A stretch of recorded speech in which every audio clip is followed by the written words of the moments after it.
Assalamualaikum warahmatullahi wabarakatuh. Selamat pagi, salam sejahtera bagi kita semua. Om Swastiastu, Namo Buddhaya, salam kebajikan. Yang terhormat Koordinator Program Studi S3 Ilmu Manajemen Universitas Negeri Jakarta, Profesor Dr. Hamidah SEMSI. Yang terhormat Ibu Dr. Umi Widyastuti SEMSI dan Bapak Dr. Gatot Nazir Ahmad SSI MSI selaku dosen penguji. Yang terhormat promotor Ibu Dr. I Gusti Ketut Agung Ulupui SEMSI AK, kopromotor Bapak Agung Dharma Bukdedi MM PhD. Dalam seminar proposal disertasi ini, izinkan saya mempresentasikan ringkasan disertasi saya yang berjudul Determinan Struktur Modal Perusahaan dan Industri Indonesia dengan Hierarchical Linear Modeling. Presentasi ini terdiri dari 3 pokok bahasan, yaitu pendahuluan, kajian pustaka, kerangka pemikiran, dan hipotesis, serta metode penelitian. Sudah 65 tahun sejak teori struktur modal pertama kali ditemukan oleh Modigliani Miller pada tahun 1958, kita telah menyaksikan perubahan yang sangat besar pada nilai perusahaan di dunia, baik dalam fase siklus bisnis bertumbuh maupun resesi. Dari lingkungan yang tumbuh cepat ini, lahirlah model bisnis yang beragam, dan struktur kepemilikan yang berkembang ini menjadi tantangan bagi para manajer di abad 21 untuk merancang struktur modal terbaik. Nah, hal ini memunculkan pertanyaan penting, yaitu apa yang terjadi pada hubungan fundamental antara struktur modal perusahaan dengan determinannya, kemudian teori struktur modal mana yang paling baik yang dapat meningkatkan nilai perusahaan. Sebagaimana kita ketahui, struktur modal yang optimal akan memberikan dorongan pada perusahaan untuk memutuskan keputusan investasi jangka panjangnya. Sebaliknya, jika tidak diperhatikan, maka akan terjadi kesulitan keuangan, dan ini berpotensi menyebabkan kebangkrutan. Nah, apa yang terjadi jika struktur modal itu tidak tepat? Yang pertama adalah meningkatkan resiko keuangan perusahaan, kemudian menyebabkan masalah agensi, selanjutnya menyebabkan asymmetric information, dan juga membatasi pertumbuhan perusahaan. Nah, struktur modal mengacu pada proporsi pendanaan jangka panjang perusahaan yang diwakili oleh hutang, saham preferen, dan ekuitas. Struktur modal yang tepat dapat membantu perusahaan mencapai tujuan jangka panjangnya, yaitu meningkatkan kekayaan pemegang saham dengan penggunaan utang yang optimal. Nah, teori struktur modal pertama kali diperkenalkan oleh Modigliani Miller pada tahun 1958, dan sejak itu banyak penelitian yang meneliti mengenai keputusan struktur modal perusahaan. Dan beberapa teori telah dikembangkan untuk menguji efek struktur keuangan perusahaan seperti trade-off teori, pecking order teori, agency cost teori, dan lain sebagainya.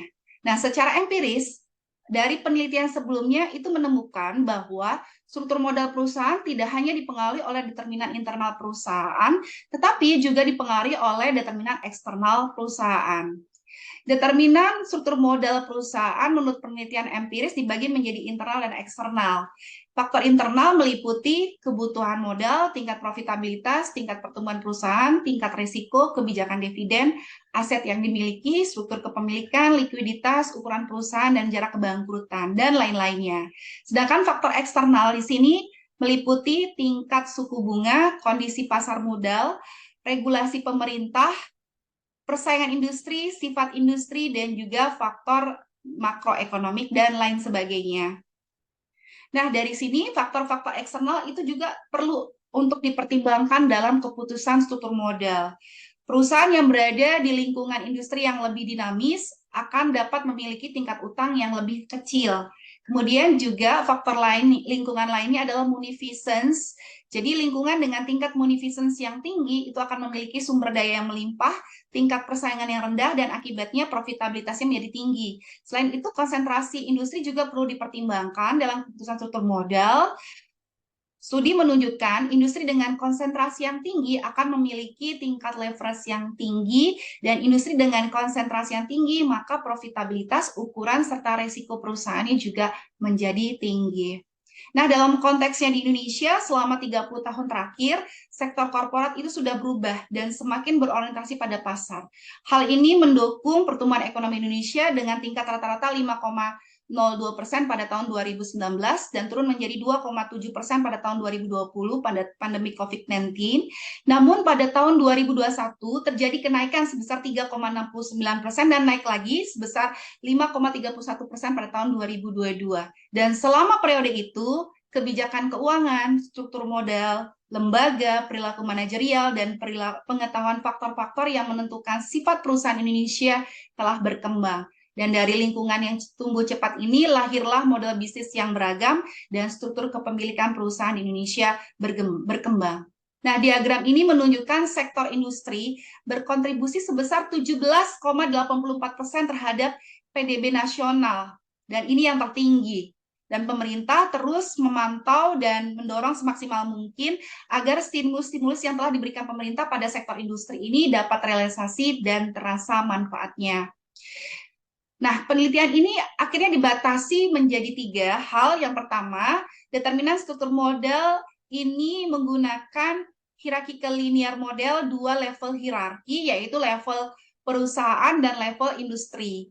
Dan penelitian ini menggunakan sampel dari perusahaan yang terdaftar pada Bursa Efek Indonesia dari tahun 2010 sampai 2022.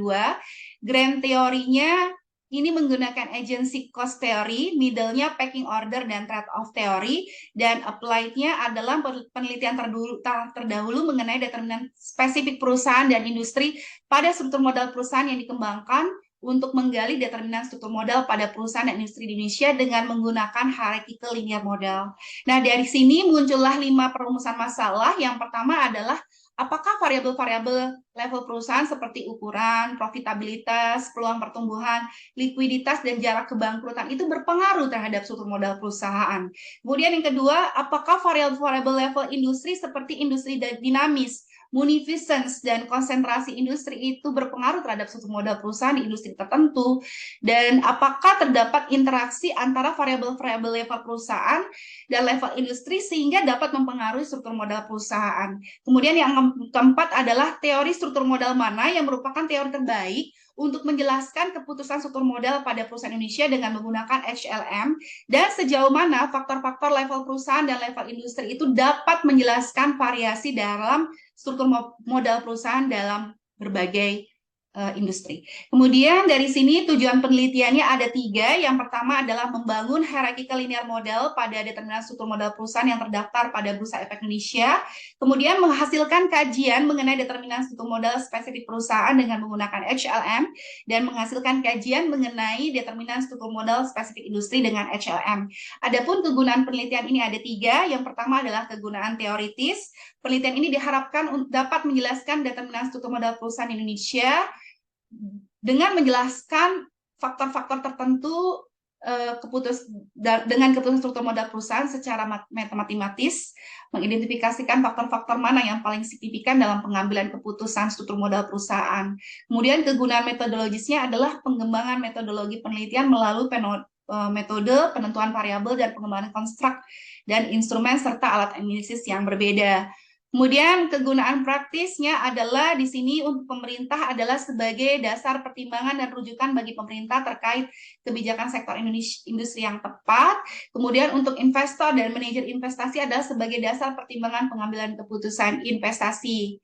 Nah, bicara mengenai state of the art, analisis bibliometrik force viewer dengan menggunakan publish and perish, di sini mengkaji bahwasannya hierarchical linear model atau HLM secara umum ini sudah banyak digunakan pada berbagai studi. Namun, kalau kita bicara mengenai penggunaan HLM dalam capital structure ini masih sangat jarang. Hal ini tampak dari lingkaran biru pada struktur modal atau capital structure dengan menggunakan HLM. Nah, selain itu dilakukan juga review penelitian-penelitian terdahulu yang relevan dengan model yang akan dikembangkan dalam penelitian ini, serta menjelaskan perbedaan dan persamaan yang dapat dilihat pada tabel sebagai berikut. Nah, ini adalah perbandingan penelitian dari berbagai literatur yang sudah dilakukan. Nah, dari sini lahirlah novelty atau kebaruan. Yang pertama adalah penelitian ini merupakan pengembangan dari penelitian Kayo Kimura serta penelitian Shah et al. Yang berpendapat bahwa determinan level yang tinggi itu perlu dilakukan untuk mengevaluasi keputusan struktur modal. Kemudian penelitian mengenai struktur modal untuk data yang bersifat hierarki itu biasanya dilakukan dengan OLS ataupun regresi data panel. Nah, hal ini dapat menyebabkan ecological fallacy, yaitu menarik kesimpulan berdasarkan agregat atau rata-rata data. Dan jika tetap menggunakan OLS atau ordinary least square atau regresi data panel, maka model yang terbentuk itu akan bias. Selain itu, penelitian ini belum pernah menggunakan 3 ukuran utang, yaitu long term debt, short term debt, dan total debt untuk memberikan pemahaman yang terkait struktur modal yang optimal. Kemudian variabel level perusahaannya adalah ukuran profitabilitas, peluang pertumbuhan, likuiditas, secara kebangkrutan, sedangkan variabel level industri adalah industri dinamis, munificence, konsentrasi industri. Dan penelitian ini juga mengkaji interaksi antara variabel-variabel level perusahaan dan level industri dalam mempengaruhi struktur modal. Dan alasan terakhirnya adalah belum pernah adanya penelitian mengenai penerapan hierarchical linear model pada determinan struktur modal di Indonesia. Nah, ini adalah grand theory, middle theory, dan applied-nya sebagaimana yang tadi sudah jelaskan di pembatasan. Dan ini dilanjutkan ke teori agency sebagai grand theory, itu adalah teori keuangan yang menggambarkan biaya-biaya yang terkait dengan hubungan agensi antara pemilik perusahaan, prinsipal, dan manajer yang dipekerjakan oleh pemilik untuk mengelola perusahaan atau agen. Kemudian teori trade-off adalah teori keuangan yang menyatakan bahwa sebuah perusahaan akan meminjam hingga pada titik di mana manfaat marginal dari perlindungan pajak bunga atas utang tambahan itu seimbang dengan peningkatan nilai sekarang dari kemungkinan biaya resiko keuangan. Kemudian teori pecking order merupakan teori urutan pembiayaan dana internal atau laba ditahan itu digunakan terlebih dahulu. Jika dana internalnya habis, maka akan menerbitkan utang, dan ekuitas itu hanya diterbitkan ketika kedua sumber pendanaan ini tidak tersedia lagi. Nah, adapun metode gap metode atau metodologi yang digunakan adalah menggunakan hierarchical linear model, di mana hierarchical linear model ini memiliki keunggulan antara lain HLM ini dapat menggabungkan prediksi pada level makro dan mikro sehingga dapat memprediksi dan memahami data dengan baik. Kemudian karena konteksnya multi level, maka dapat meningkatkan jumlah research question, dan kemudian ini sesuai untuk memecahkan masalah terutama untuk data yang bersifat hierarki mikro makro dan menyediakan informasi yang lengkap untuk mengatur semua variabel. Adapun juga HLM punya keterbatasan. Yang pertama adalah modelnya rumit sehingga lebih sulit untuk ditafsirkan dan diringkas, kemudian sangat sensitif terhadap prediktor dan sebagainya. Nah, adapun ini adalah gambar dari ini adalah kita bisa lihat dari gambar ini perusahaan-perusahaan ini bersarang atau nested. Jadi perusahaan-perusahaan ini berkumpul nanti akan nested atau membentuk suatu industri. Nah, di sini level 1 dikatakan level 1 itu perusahaan dan level 2 itu adalah industrinya. Sedangkan raw data dari data hierarki adalah sebagai berikut seperti yang ditampilkan seperti berikut. Nah, kemudian dilakukan penelusuran literatur untuk mencari penelitian yang relevan untuk mencari pengaruh terhadap struktur modal. Dari penelitian-penelitian tersebut didapatkan hasil sebagai berikut, mana-mana saja variabel-variabel yang berpengaruh dan mana-mana saja variabel-variabel yang tidak berpengaruh.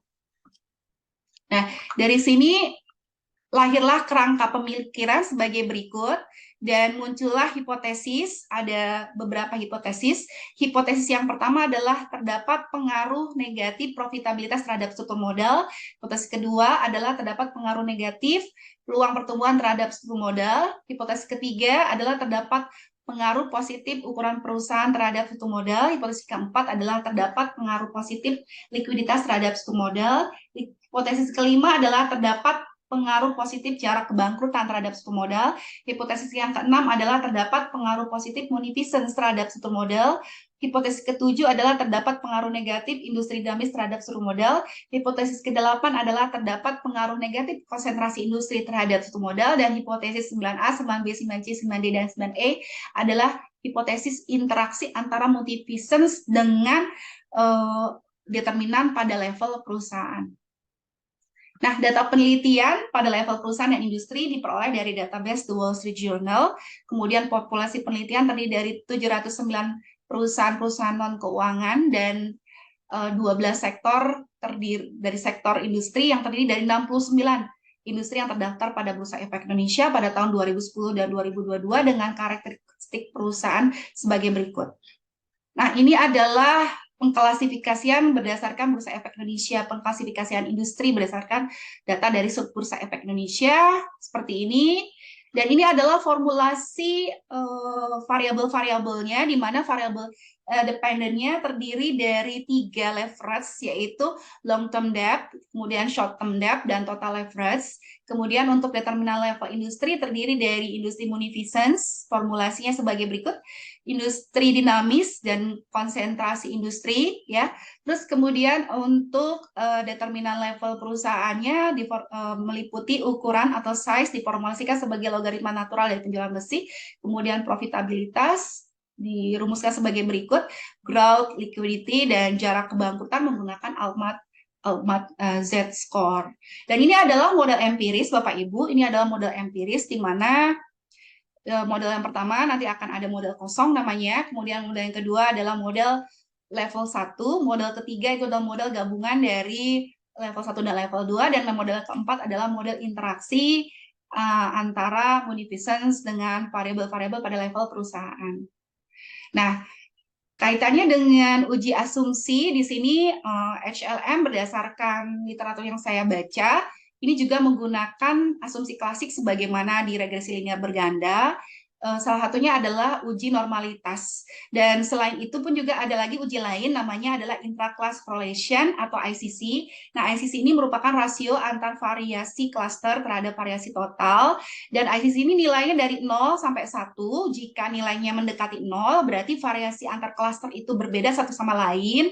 Jika nilai ICC-nya lebih besar daripada mendekati 1, berarti ada kemiripan antar sesama cluster, seperti itu. Nah, sekian presentasi dari saya. Lebih kurangnya saya mohon maaf, dan saya sadar disertasi ini jauh dari sempurna, maka dari itu saya mohon arahan dari Bapak dan Ibu sekalian agar disertasi ini lebih sempurna. Terima kasih.